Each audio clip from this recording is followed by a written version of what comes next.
ప్రభుజీ ఇక్కడ చూసుకుంటే ధన వస్తు కనక రూపేణ కూడా మీరు తీసుకుంటామంటున్నారు, ఎందుకని ఇది పెట్టారు? ఈ విషయం అందరూ చాలా శ్రద్ధగా వినాలి. ఈ విషయం ఇక్కడ ఎవరు వచ్చినా కూడా మామూలుగా ఇక్కడ బోర్డు లో మీరు చూస్తుంటారు కూర్మగ్రామ సేవలని, ఇలా బాలిభోగ సేవ, దీప సేవ అని అనేక సేవలలో అమౌంట్ అనేది, అదే డబ్బులు అనేది ఇంత విరాళం చెల్లించని రాసాము.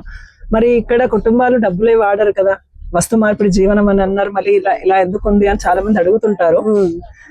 ఉదాహరణకి ఇప్పుడు ఆధునిక సమాజంలో బతకడము కొంచెం ఈజీనే, కానీ పూర్వం ఏదైతే అంతరించిపోయిన జీవన విధానము ఇప్పుడు తీసుకురావడం చాలా ఖర్చుతో కూడింది.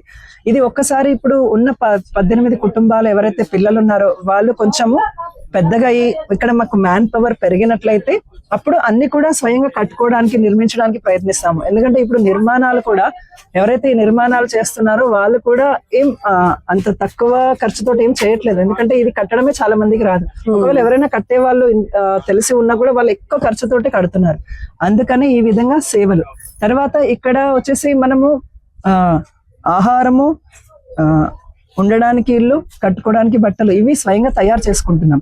కానీ ఇక్కడ ప్రతిరోజు ఎవరైతే సందర్శకులు వస్తున్నారో వాళ్ళందరికీ కూడా పూర్తి భోజన ప్రసాదం అనేది పెట్టగలుగుతున్నాము. అలా మళ్ళీ ప్రతి ఆదివారం కూడా 800 నుంచి 1000 మంది వరకు ఇక్కడ సందర్శకులు వస్తారు. వాళ్ళు ఇంత దూరం వచ్చిన తర్వాత ఈ జీవన విధానం చూసిన తర్వాత ఇక్కడ ఎలా ఆహారం పెడతారు అని కూడా చాలా మంది అడుగుతారు. కాబట్టి అందరికీ భోజన ప్రసాదం పెడుతున్నాము. ఆ నిమిత్తం కూడా ఈ ఖర్చు అనేది వినియోగిస్తున్నాము. అంతేకాని ఇక్కడ ఉన్న కుటుంబాలు ఎవరు కూడా వాళ్ళ యొక్క మధ్య, అంటే కుటుంబాల మధ్య ఎలాంటి ధన ట్రాన్సాక్షన్స్ అనేటివి ఉండవు. హరే కృష్ణ. హరే కృష్ణ.